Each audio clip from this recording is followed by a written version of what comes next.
2026 தொடர்ந்து ஒவ்வொரு ராசிக்காரர்களுக்கும் ஒவ்வொரு பாகமும் அதாவது முதல் 6 மாதம் அடுத்த 6 மாதம் எப்படி இருக்கும்னு பார்த்துட்டு இருக்கோம். அதுல கடைசி ராசியான மோட்சத்துக்கான ராசின்னு சொல்லலாம். எல்லா ராசிக்கான எல்லா பலனுமே இந்த ஒரு ராசியில இருக்கும் அப்படிங்கிறதும் சொல்லலாம். எல்லா ராசியிலும் இல்லாத ஒரு ஸ்பெஷலும் கூட இந்த ராசியில இருக்கும் அப்படின்னு சொல்லுவாங்க. மீன ராசிக்காரர்களுக்கு முதல் 6 மாத காலமாக இருக்கட்டும், அடுத்த 6 மாத காலமாக இருக்கட்டும், எப்படி இருக்கும்னு சொல்லுங்க. கண்டிப்பாம்மா. மீனம் பாருங்க, இப்ப ஃபர்ஸ்ட் 6 மாசம். அதாவது 1/6/2026 வரைக்கும் ஜென்ம சனியில இருக்காங்க. பொதுவா மீனம் பாருங்க, தான் மட்டும் டெவலப் ஆவறதில்ல, தன்னை சார்ந்தவர்களையும் கரையேத்தி கொண்டு போகக்கூடியவங்க. வாழ்க்கை வாழ்வதற்கே அப்படின்னு நினைக்கக்கூடியவங்க. 12 ராசிலயும் ரொம்ப அதிர்ஷ்டமான ராசியா கருதப்படுறது மீனத்த தான். அதுவும் அந்த மீனம் வரல ரேவதி நட்சத்திரம் பார்த்தீங்கன்னா, நெறைய ஒரு ஆஸ்பீஷியஸான ஒரு ஸ்டாரா கருதப்படுறாங்க. ரொம்ப ஆஸ்பீஷியஸான விஷயத்துக்கு பயன்படுத்தக்கூடிய நட்சத்திரம். அந்த நட்சத்திரம் பார்த்து செய்யக்கூடியவங்க. புதையல் எடுக்கிறது, இந்த மாரி நெறைய விஷயங்கள் அந்த நட்சத்திர பிரகாரம் செய்வாங்க. அது பார்த்தீங்கன்னா, தாந்திரிக பூஜைகளா இருந்தாலும் சரி, சாத்விக சில பூஜைகளும் அந்த நட்சத்திரத்த ஃபோக்கஸ் பண்ணுவாங்க. அந்த அளவுக்கு ஒரு அதிர்ஷ்டமான ராசி. பொதுவா மீனத்த பத்தி சொல்லணும் அப்டின்னா, எதிர்நீச்சல் போட்டு வாழக்கூடியவங்க. ஓகே. மீன் நம்ம பார்க்குறோம் அப்டின்னம்மா, தண்ணி போற இதுலயே போகாது. ஆப்போசிட் வேல தான் போகும். ஓகே. அப்ப எதிர்நீச்சல் போட்டு வாழக்கூடியவங்க. அப்படிப்பட்டவங்க இப்ப என்ன நினைப்பாங்கன்னா, "அட போங்கய்யா! எதிர்நீச்சல் போட்டு, போட்டு தண்ணியே வத்தி போச்சு. எங்கேயா நீச்சல் போடுறது?" அப்படின்ற ஒரு மைண்ட் செட் இருக்கும். காரணம் என்னன்னா, ஜென்ம சனி. ஜென்ம சனி அவங்க மூளையில உட்காந்துட்டு பொதுவா மீனம் நல்ல மென்டர்ஸா, அ ஒரு வெல் விஷர்ஸா, ஒரு கைடா இருப்பாங்க பல பேருக்கு. இப்ப அவங்களுக்கு ஜென்ம சனி உட்கார்றதுனால, எனக்கு ஒரு இனம் புரியாத குழப்பம் இருக்கு. மந்த நிலை இருக்கு. உடல் அளவுலயும், மனதளவுலயும் மந்த நிலை இருக்கு. Extreme irritability, stress, frustration. எனக்கு சும்மா இருந்தா நல்லா இருக்கு. அப்படின்ற மாதிரிலாம் அவங்களுக்கு தோணும். அவங்களுக்கு தோணும். தானாவே தோணும். தானா தோணும். சனி ஜென்மத்தில உட்கார்ந்தா அந்த மாரி விஷயங்கள ஏற்படுத்துவான். அதே மாரி சனி ஜென்மத்தில உட்கார்றான்னா கலத்திர ஸ்தானத்தையும் பார்ப்பான். அப்ப கணவன் மனைவி கிட்ட ஒரு ஒத்துமை இல்லாத தனம் இதெல்லாமும் மேலோங்கும். அப்ப இவங்க புரிஞ்சுக்கணும். சனி ஜென்மத்தில உட்கார்ந்துருக்கனால இந்த மாரி இம்பாக்ட்லாம் நம்மளுக்கு ஏற்படுது. நம்ம அதெல்லாம் சனிய ஜெயிக்க விடக்கூடாது. நம்ம பாட்டுன்னு முதல்ல என்த்துவோ எப்படி வேலை செஞ்சதோ அந்த மாரி வேலை செய்யணும். அப்படின்னு ஓடிட்டே இருக்கீங்க அப்படின்னா சனி ஒண்ணும் பண்ண மாட்டான். உட்கார்ந்தீங்கன்னா உட்கார வச்சுருவாரு. அப்படியே எப்பயுமே உட்கார மாரி உட்கார வச்சுருவாரு. உட்கார ஓகே. வச்சுருவாரு. ரொம்ப சிம்பிள். இது சனியினோட சைக்காலஜி. பக்காவா பார்த்து நம்ம அவன டார்கெட் பண்ணி ட்ரீட் பண்ணோம் அப்படின்னா அவன் அமைதியாயிடுவான். ஓகே. புரியுதுங்களா? Super, super. அதுக்கப்புறம் பாருங்க, ராகு பகவான் 12ஆம் பாவம்.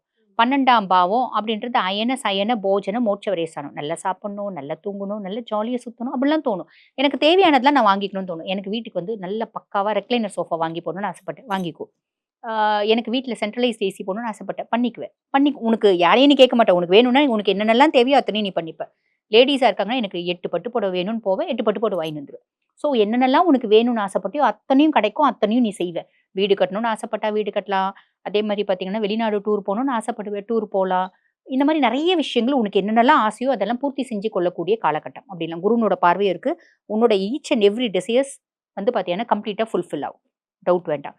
6ஆம் பாவத்துல உங்களுக்கு பார்த்தீங்கன்னா, கேது. பெரிய லெவல்ல கடன் குடுக்காத, கடன் வாங்காத, ஆல்ரெடி டயபெட்டிக், பிபி மாதிரி நோய் இருக்குன்னா, ஃப்ளக்சுவேட் ஆவறதுக்கு வாய்ப்பு உண்டு. கவனம். அப்பப்ப ட்ரீட் பண்ணிக்கோ. அதே மாதிரி நெறைய பார்த்தீங்கன்னா, யார்கிட்டயும் பெருசா இவங்க உறவாட மாட்டாங்க. பகச்சிக்க மாட்டாங்க. இருந்தாலும் யார்கிட்டயும் பகச்சிக்கிறது. யாராவது வலிய சண்டைக்கு போனா கூட கண்டுக்காம போயிடுவாங்க. ஒரு சிலருக்கு அந்த மாரி மைண்ட் செட் இல்ல அப்டின்னாலும் கண்டுக்காம போக பழகிக்கோங்க. ரொம்ப சிம்பிள். ஆரோக்கியத்துல கவனம் அப்டின்றத வச்சுக்கணும். அதுக்கப்புறம் பாத்தீங்கன்னா, குரு பகவான் 4ஆம் பாவம். சுகஸ்தானத்துல குரு.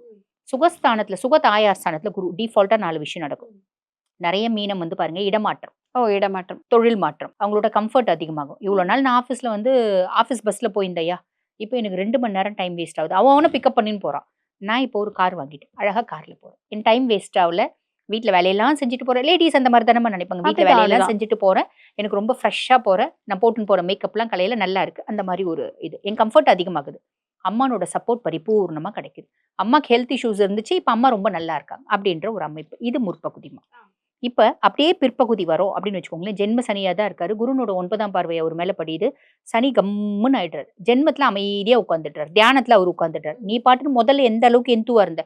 திருப்பி ஓட ஆரம்பிப்ப. திருப்பி மென்டாரா இருக்க ஆரம்பிப்ப. திருப்பி நீ ஓடி, ஓடி, ஓடி, ஓடி பயங்கரமா வேலை செய்ய ஆரம்பிப்ப. ஓகே. சந்தோஷமா இருப்ப. ஜென்ம சனி மேல குருனோட பார்வை வந்ததுனால மீனம் திருப்பி மீனமா வந்துரும் அப்படின்னு சொல்லலாம்.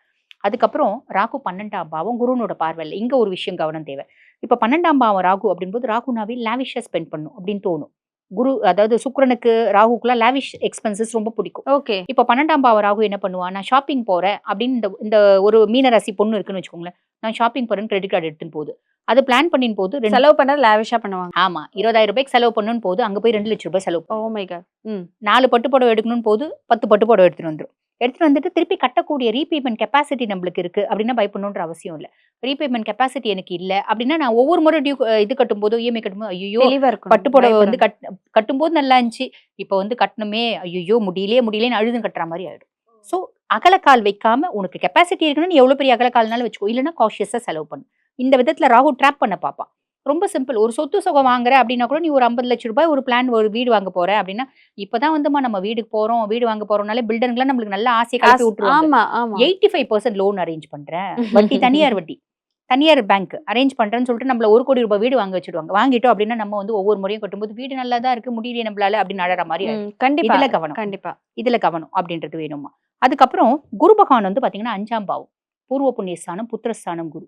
நிறைய மீனராசி குழந்தை இல்ல அப்படின்னு வைத்தியம் பண்றாங்கன்னா குழந்தை கிடைக்கிறதுக்கான வாய்ப்பு ஜாஸ்தி உண்டு. பூர்வீகத்துல சொத்து பத்து வீடு வாசல்லாம் இருக்குன்னா உனக்கு வந்து சேர்றதுக்கான வாய்ப்பு உண்டு.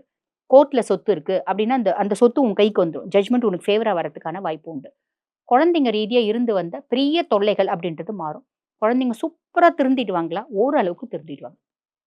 ஓரளவுக்கு பிள்ளைங்களால எக்ஸ்ட்ரீம் ப்ரெஷர் இருந்துச்சுங்க. இப்ப பரவாயில்ல. ஓகே பரவாயில்ல.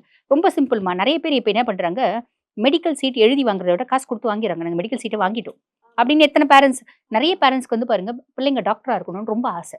இல்லைங்களா? அப்ப என்ன பண்றாங்க, என்ஆர்ஐ கோட்டா இருக்கு, என்ஆர்ஐ லேப்ஸ் இருக்கு, ஏதோ ஒண்ணு வாங்கிடுறாங்க. வாங்கிட்டு இதுங்களுக்கு அதனோட வேல்யூவே தெரிய மாட்டேங்குது. அப்ப என்ன பண்ணுதுங்க, அரியர் மேல அரியர், காலேஜ் போக மாட்டேங்குதுங்க, படிக்க மாட்டேங்குது. மெடிக்கல் படிக்கிறதுன்றது சாதாரண விஷயம். நம்ம கஷ்டம் தான். பட் இருந்தாலும் ஐயோ! இந்த மாதிரி ஐயோ! என் பிள்ளை நான் அவ்ளோ 1,50,000 கோடி ரூபாய் நான் செலவு பண்ணிட்டேனே! ஓடாத குதிரை மேல 1,50,000 கோடி ரூபாய் கட்டிட்டேனே!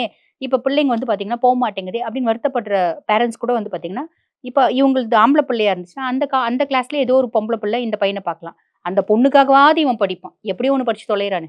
ஆல்ரெடி டயபெட்டிக், பிபி மாதிரி நோய் இருக்குன்னா, ஃப்ளக்சுவேட் ஆவறதுக்கு வாய்ப்பு உண்டு. கவனம். அப்பப்ப ட்ரீட் பண்ணிக்கோ. ஆ அதே மாதிரி நெறைய வந்து பார்த்தீங்கன்னா, யார்கிட்டயும் பெருசா இவங்க உறவாட மாட்டாங்க. பகச்சுக்க மாட்டாங்க.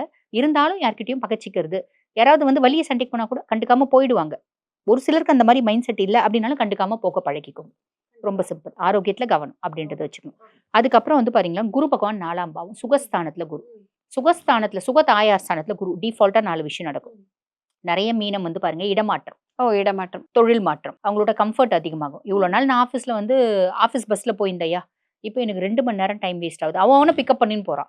நான் இப்போ ஒரு கார் வாங்கிட்டேன். அழகா கார்ல போறேன். என் டைம் வேஸ்ட் ஆவல. வீட்ல வேலையெல்லாம் செஞ்சுட்டு போறேன். லேடீஸ் அந்த மாரி தானம்மா நினைப்பாங்க. வீட்ல அப்படிதான் வேலையெல்லாம் அதுதான். செஞ்சுட்டு போறேன். எனக்கு ரொம்ப ஃப்ரெஷ்ஷா போறேன். நான் போட்டுன்னு போற மேக்கப்லாம் காலையில நல்லா இருக்கு. அந்த மாரி ஒரு இது. என் கம்ஃபர்ட் அதிகமாகுது. எப்படியோ ஒண்ணு காலேஜ் போறானே. சூப்பர். அந்த மாரி ஒரு அமைப்பு. ஓகே. ஓகேங்களா? ஒரு எக்ஸாம்பிள் சொல்றேன். ஏதோ ஒண்ணு உன் பிள்ளையினால நீ எத உன் பிள்ளைன்னு நினைச்சு ரொம்ப வருத்தப்பட்டிருந்தியோ, அதுல ஒரு ரிலீஃப் அப்படின்றது கிடைக்கும். கண்டிப்பா. சோ மீன ராசிக்காரர்களுக்கும் 2026 எல்லா விஷயங்களும் சாதகமா தான் அமையும். அதுவும் நீங்க ஹார்ட் ஒர்க் பண்ணணும். எல்லா விஷயத்திலயும் தெளிவான முடிவு எடுக்கணும். எந்த இடத்துலயும் வந்து தவறான முடிவு எடுத்திறக்கூடாது அப்படிங்கிறத தெளிவா சொல்லியிருக்காங்க. தொடர்ந்து பேசலாம். நன்றி. நன்றி.